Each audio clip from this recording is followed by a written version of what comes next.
चीन के महत्वाकांक्षी project belt and road initiative, इसके भू रणनीति अर्थात जियो स्ट्रेटेजी का एक महत्वपूर्ण आयाम डेट ट्रैप डिप्लोमेसी है।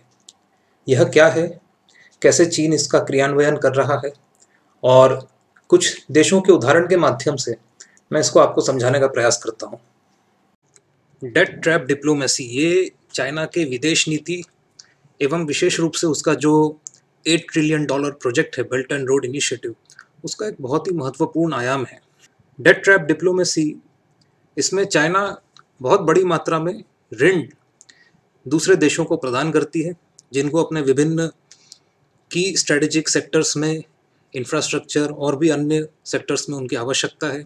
वो देश इनको लेती है। वो देश इन ऋण को इसलिए लेती है क्योंकि ये कंसेशनल लोन्स होते हैं। इसमें उधार लेने वाले देशों को कई प्रकार के फाइनेंशियल रिलीफ कंसेशंस मिलते हैं, जैसे कि मार्केट रेट से नीचे interest rate, long grace period और भी विभिन्न प्रकार के कंसेशंस इनको मिलते हैं। चाइना ने स्ट्रेटेजिकली भारत के जो पड़ोसी देश हैं, कई देशों को डेट ट्रैप डिप्लोमेसी में फंसाया है, जैसे कि मालदीव्स है। मालदीव्स पर चीन का बहुत बड़ा ऋण है। $3 अरब से भी अधिक का ऋण चीन का मालदीव्स देश पर है और मालदीव्स की पूरी अर्थव्यवस्था $5 अरब की है। उसी प्रकार पाकिस्तान तो पूरी ही तरह से चीन के ऋण में डूबा हुआ एक देश है। हाल ही में जून में पाकिस्तान को चीन को $1 बिलियन लौटाने थे जो उसने ऋण लिए थे, और वो लौटा नहीं पाया। एक वर्ष ही उसने और अधिक छूट समय में मांगी है चीन से। स्ट्रिंग ऑफ पर्ल्स का भी यहाँ पर उल्लेख आता है। हिंद महासागर क्षेत्र यानी इंडियन ओशन रीजन में चीन की रणनीति का एक पक्ष स्ट्रिंग ऑफ पर्ल्स है, जिसमें चीन भारत के आसपास के देशों में भारी मात्रा में आर्थिक निवेश, ऋण सहायता एवं अन्य आर्थिक माध्यमों से अपनी पैठ बढ़ा रहा है। और यह जो डेट ट्रैप डिप्लोमेसी है, यह चीन केवल एशियाई देशों में ही उपयोग नहीं कर रहा है। आप जानते होंगे अफ्रीका महाद्वीप पर काफ़ी समय से चीन की ये रणनीति काम कर रही है।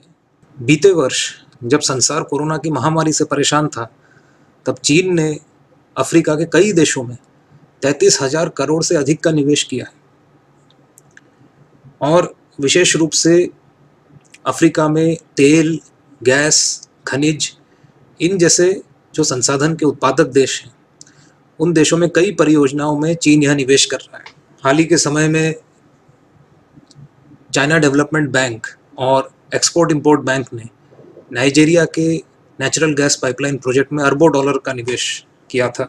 उसी प्रकार चाइना डेवलपमेंट बैंक और export import bank of China Ivory Coast और रुवांडा जैसे अफ्रीकाई देशों में हाइड्रो पावर स्टेशन में बड़े पैमाने पर निवेश कर रही है।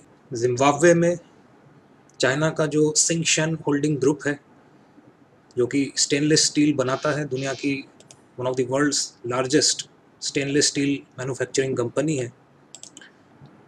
अभी वो जिम्बाब्वे में आयरन और माइन और स्टील प्लांट जिम्बाब्वे में लगाएगी, और ऑलरेडी वो फेरोक्रोम प्रोड्यूस कर रही है अपने सब्सिडरी कंपनी के माध्यम से जिम्बाब्वे में।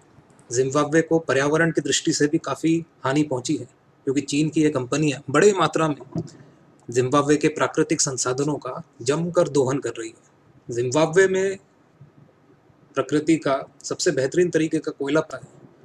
इसके बावजूद जिम्बाब्वे की बड़ी आबादी गरीबी रेखा से नीचे बसर करती है, और चीन ने अपनी ऊर्जा संबंधी आवश्यकताओं को पूरा करने के लिए और अफ्रीका में अपनी पैठ को मजबूत करने के लिए जिम्बाब्वे के साथ द्विपक्षीय बायलैटरल संबंध विकसित किए हैं। और चीन की जो इन प्रकार की सरकारी कोयला कंपनियां हैं, उनके विरुद्ध जिम्बाब्वे के कई जो वर्कर्स हैं उन्होंने आंदोलन भी किए, लेकिन सरकार ने उन आंदोलनों को समाप्त कर दिया। चीन के राष्ट्रपति शी जिनपिंग का जो महत्वाकांक्षी प्रोजेक्ट है बेल्ट एंड रोड इनिशिएटिव, उसके साथ भी कई पक्ष और कई आयाम इन प्रकार के निवेशों से जुड़े हुए हैं। अगले वीडियो में मैं आपको चीन के हिंद महासागर क्षेत्र यानी इंडियन ओशन रीजन में उसके विभिन्न स्ट्रेटेजिक इनिशिएटिव्स, किस प्रकार से वे भारत के विभिन्न आयामों को प्रभावित करता है, एवं भारत के समक्ष जो विभिन्न चुनौतियां हैं उसको हम मिलकर कैसे उपाय कर सकते हैं, समाधान कर सकते हैं, इस पर मैं चर्चा करूंगा। CEI अपने इंटर्नशिप प्रोग्राम के माध्यम से युवाओं को उनके करियर ग्रोथ में सहायता